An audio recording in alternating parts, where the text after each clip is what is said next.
পক্ষ থেকে সবাইকে আবার আন্তরিক অভিনন্দন ও শুভেচ্ছা। 185 পৃষ্ঠার অনুশীলনীর এক দাগের অঙ্ক সমাধানটা আমরা আজকে করব। তা ক দাগে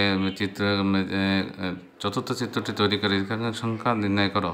এখানে চিত্র আছে 3টা, প্রথম, দ্বিতীয়, তৃতীয়। আমরা এবার চতুর্থ চিত্রটি অঙ্কন করে তার রেখাংশের সংখ্যা বের করব। চিত্রটি তৈরি করে রেখাংশের সংখ্যা নির্ণয় করো। তো আমরা এবার চতুর্থ নম্বর চিত্রটি অঙ্কন করব।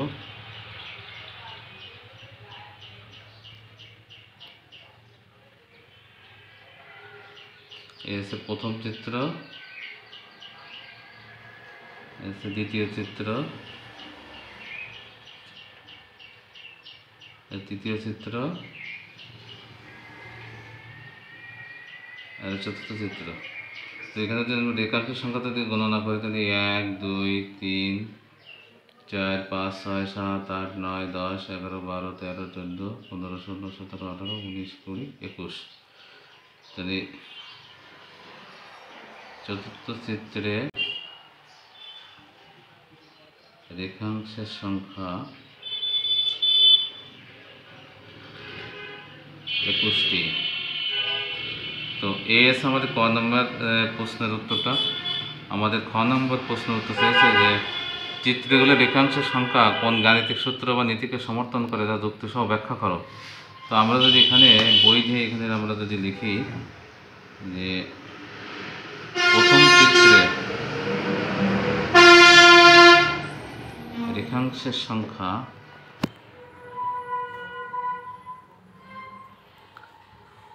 সমান 6টি, সমান লেখা যায় 5 গুণ 1 যোগ 1। দ্বিতীয় চিত্রে রেখাংশের সংখ্যা 11টি।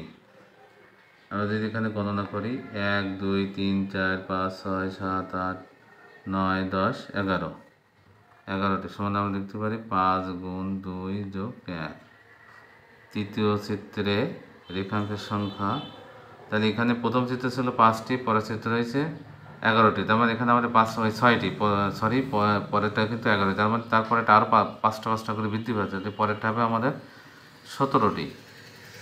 তাহলে এখানে আমরা লিখতে পারি 5 গুণ 3 যোগ 1।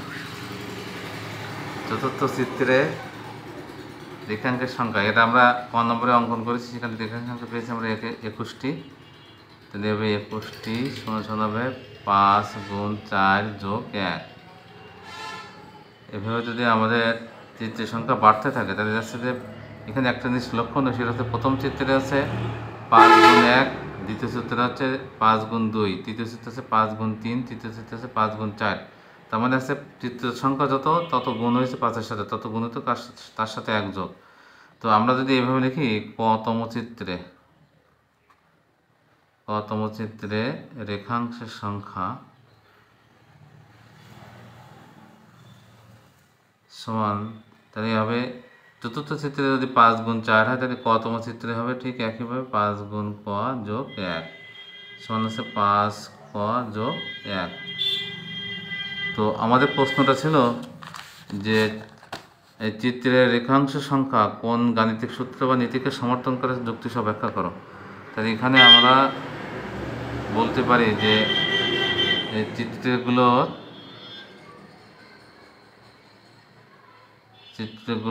রেখাংশের সংখ্যা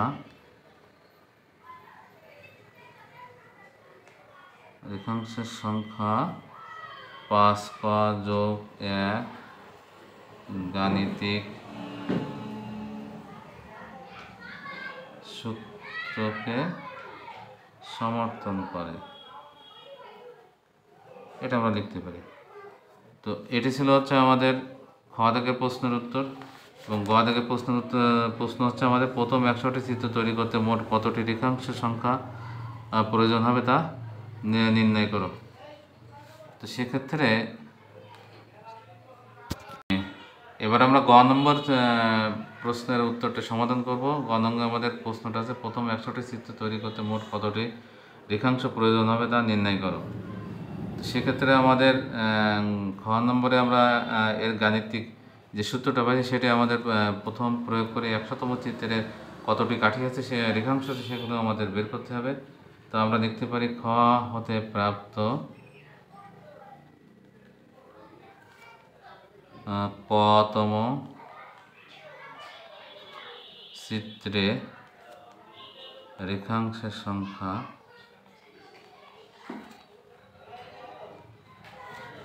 কতম চিত্রের রেখাংশের সংখ্যা তোমার হচ্ছে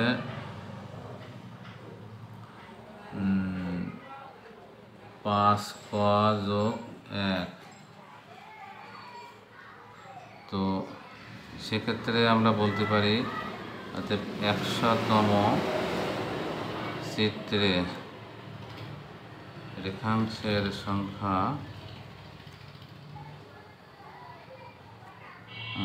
5 × 100 + 1 সমান আছে 500 + 1 সমান আছে 501। অতএব আমরা লিখতে পারি যে আমাদের প্রথম 100টি চিত্র তৈরি করতে মোট রেখাংশের প্রয়োজন হবে। তা আমরা প্রথম 100টি চিত্র তৈরি করতে মোট রেখাংশের প্রয়োজন হবে সমান সমান আমরা লিখতে পারি প্রথম সংখ্যা যোগ শেষ সংখ্যা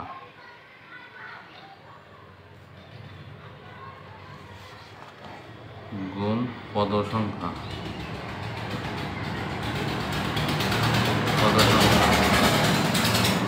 ভাগ 2। তো আমরা এখন লিখতে পারি এখানে প্রথম সংখ্যা বলতেছে প্রথম চিত্রে যে কাঠির সংখ্যা। তো প্রথম চিত্রে আমাদের কাঠির সংখ্যা রেখাংশ সংখ্যা হচ্ছে 6। আর শেষ সংখ্যা বলতেছে যেহেতু 100টি চিত্র তৈরি করতে বলছে সেক্ষেত্রে 100তম চিত্রে যে রেখাংশ রয়েছে শেষ সংখ্যা। তাহলে দেখতে পারি আমরা শেষ সংখ্যা সমান সমান হচ্ছে 501। আর আমাদের 100তম চিত্রে প্রথম 100টি চিত্রে যে রেখাংশ মোট কতটি রেখাংশ প্রয়োজন হবে বলতে 100টি চিত্র বলতে এখানে পদ সংখ্যা হচ্ছে 100টি, পদ সংখ্যা হচ্ছে 100।